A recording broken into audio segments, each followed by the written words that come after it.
Welcome और स्वागत है आप सबका मेरे एक नई वीडियो में, जिसमें लग रहा हूँ काफी अच्छी वैकेंसी फॉर द लॉयर। और ये वैकेंसी काफी अच्छी हो सकती है क्योंकि ये वैकेंसी फ्रेशर्स के लिए निकाली गई है। बट उससे पहले मैं बताना चाहूंगा कि ये वैकेंसी स्पेशली फ्रेशर्स के लिए और इसमें काफी अच्छी वैकेंसी में नंबर निकाले गए और ये एक परमानेंट अपॉर्चुनिटी होने वाली है आप सबके लिए, तो इसको बिल्कुल मिस आउट मत करिएगा। साथ ही साथ इसका सिलेक्शन प्रोसेस भी काफी इजी होने वाला है। तो मैं सारे इंपॉर्टेंट पॉइंट्स के बारे में इस वीडियो में बात करूंगा, कैसे आप इसे अप्लाई कर सकते हैं, कैसे आप इसका पार्ट बनेंगे और क्या क्या आपको क्राइटेरिया फुलफिल करने होंगे इस अपॉर्चुनिटी का पार्ट बनने के लिए। इस वैकेंसी में हम बात करेंगे कि कैसे आप एक ऐसी वैकेंसी के लिए जाएंगे जो कि फ्रेशर्स के लिए है और इसमें काफी अलग अलग डिपार्टमेंट में भी वैकेंसीज निकाली गई है। तो अगर आप चाहते हैं कि अपने किसी फ्रेंड या अदर देन लॉ वैकेंसीज जो कोई ढूंढ रहा है उसको सजेस्ट करना चाहते हैं तो आप उसे भी ये पोस्ट दिखा सकते हैं। बट इस यहाँ पे हम बात करते हैं स्पेशली लॉयर्स के बारे में, तो हम इसमें लॉ पोस्ट ही कवर करेंगे। चलिए बढ़ते हैं इस वैकेंसी की तरफ। बट उससे पहले मैंने एक पोल डाला था जिसके रिजल्ट्स ये हैं, ये आप चेकआउट कर सकते हो। और अगर आप भी इस पोल का हिस्सा बनना चाहते हैं तो मेरे चैनल पर जाके इस पोल पे जरूर वोट करिएगा। चलिए बढ़ते हैं इस वैकेंसी की तरफ और देखते हैं इसमें क्या क्या अलग अलग डिपार्टमेंट में वैकेंसीज निकाली है और लॉ वैकेंसीज कौन सी वाली होने वाली है। तो जल्दी से नीचे चलते हुए आपको आ जाना है पेज नंबर 10 पे, जहां पे सारी वैकेंसीज लिखे हुए हैं। बट यहाँ पे लिखा हुआ है law officer manager in law department trainee की वैकेंसी निकाली गई है। और इसका क्राइटेरिया यहाँ पे दे रखा है कि जो भी कैंडिडेट इस वैकेंसी को भरेगा उसने आपने फुल टाइम बेसिस पे लॉ की किसी भी यूजीसी अप्रूव्ड यूनिवर्सिटी से आपने लॉ करी हुई होनी चाहिए। तो स्पेशली ये उन कैंडिडेट्स के लिए जिन्होंने अपनी रेगुलर बेसिस पे लॉ करी हुई है। आपने बीएलएलबी करी हो, एलएलबी करी हो या फिर एलएलएम करी हो, आपने उनमें से कोई भी करी हो तो आपकी वो रेगुलर बेसिस की होना जरूरी है। साथ ही साथ यूजीसी अप्रूव्ड अगर आपकी यूनिवर्सिटी है तभी आप इस वैकेंसी के लिए अप्लाई कर पाएंगे और इसका एक पार्ट बन पाएंगे। अगर हम बात करें यहाँ पे तो यहाँ पे साफ साफ लिखा हुआ है कि अनरिजर्व कैटेगरी के जो भी कैंडिडेट्स हैं उनके मिनिमम 60% मार्क्स होना जरूरी है अपनी जो भी उन्होंने ग्रेजुएशन करी है उसमें। तो अगर आपके 60% से ज्यादा मार्क्स हैं और आप एक अनरिजर्व कैटेगरी से बिलोंग करते हैं तो आप इस वैकेंसी को बिल्कुल अप्लाई कर सकते हैं। साथ ही साथ ओबीसी कैंडिडेट के लिए ये जो क्राइटेरिया है वो बन जाता है 55% मार्क्स का। साथ ही साथ अगर हम बात करें एससी एसटी और स्पेशली एबल्ड पर्संस के लिए तो और ईडब्ल्यूएस कैंडिडेट के लिए भी तो वो बन जाता है 50 मार्क्स के लिए। आपको 50 मार्क्स का वो दिया गया है कि आपके अगर बीएलएलबी या फिर एलएलबी में 50% मार्क्स आए हुए हैं तो आप इस वैकेंसी का पार्ट बन पाएंगे और आपको कोई भी प्रॉब्लम देखने को नहीं होगी। साथ ही साथ इसमें आपका जो भी सिलेक्शन प्रोसेस है वो आपके मार्क्स पे काफी ज्यादा डिपेंड करता है। ये मैं आगे चल के बताऊंगा कि कैसे आप इसमें सिलेक्ट हो सकते हैं और क्या क्या क्राइटेरिया लगेगा। बट इस बात का ध्यान जरूर रखिएगा कि आपके मार्क्स के बेसिस पे ही आपको सिलेक्ट करने में काफी ज्यादा हेल्प होगी।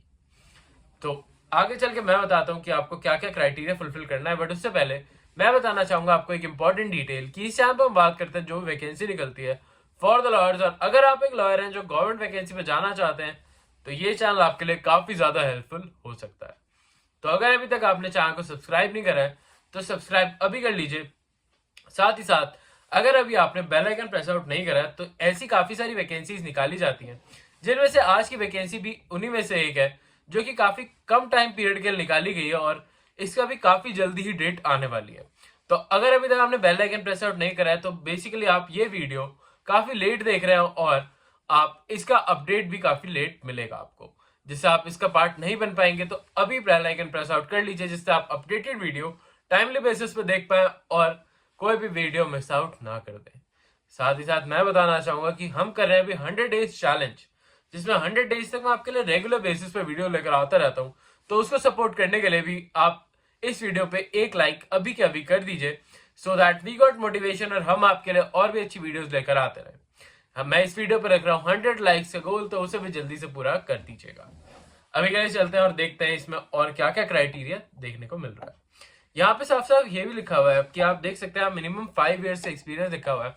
बट आपको इसे बिल्कुल निगलेक्ट कर देना है क्योंकि ये वैकेंसी सिर्फ फ्रेशर्स के लिए निकाली गई है। ये जो भी लिखा हुआ है ये कॉन्ट्रैक्चुअल बेस्ड कैंडिडेट्स के लिए लिखा गया है, तो इसको आप बिल्कुल निगलेक्ट कर सकते हैं।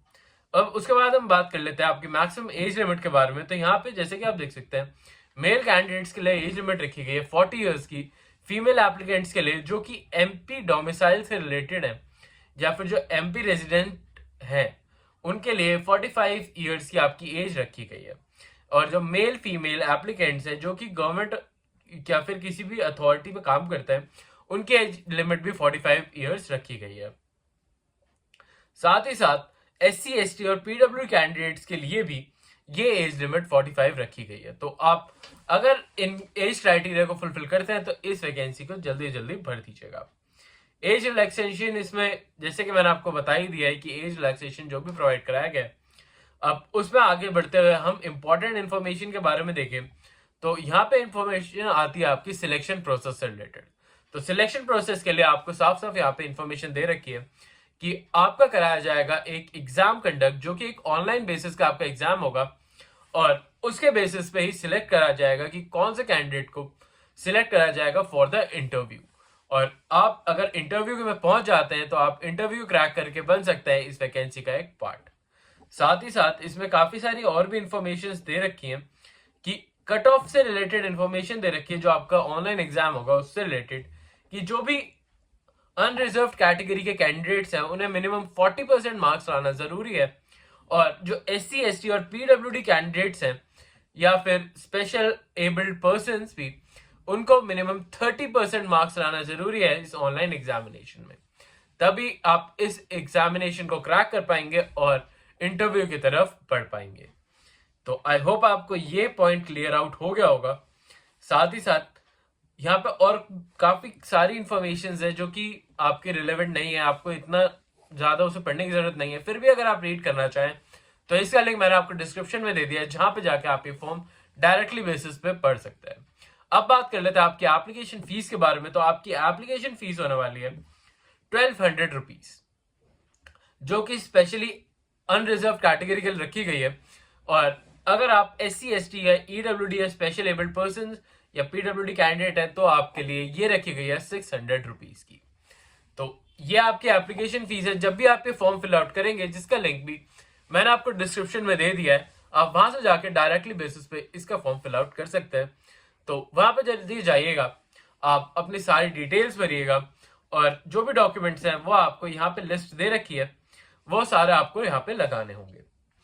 बट यहाँ पे आपको एक जो पॉइंट है जो कि स्पेशल पॉइंट है कि जो भी SC ST या PWD कैंडिडेट्स हैं वो अगर MP डोमिसाइल के हैं तभी वो ये फीस एप्लीकेशन फीस का क्राइटेरिया जो है 600 रुपीज तब उन्हें पे करना है। अगर आप MP डोमिसाइल से बिलोंग नहीं करते या MP के आप सिटीजन नहीं है तो आपको 1200 रुपीज ही भरने होंगे, चाहे आप कोई भी कैटेगरी से बिलोंग करते हो।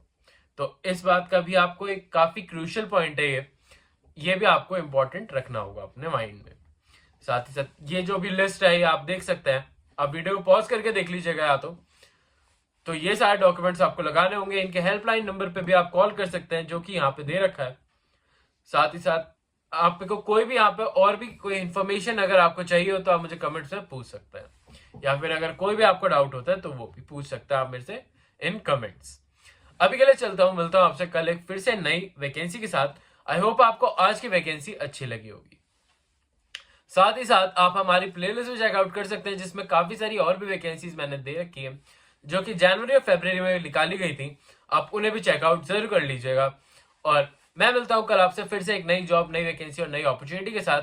तब तक के लिए मैं आपको ये बताना चाहूंगा कि इस वैकेंसी की लास्ट डेट होने वाली है वो होने वाली है आपके 21 फरवरी। तो उससे पहले ही आपको इस वैकेंसी को भर देना होगा। ये एक इंपॉर्टेंट पॉइंट था जो कि मेरे माइंड से स्किप हो गया था तो मैंने सोचा आपको अब बता दूं।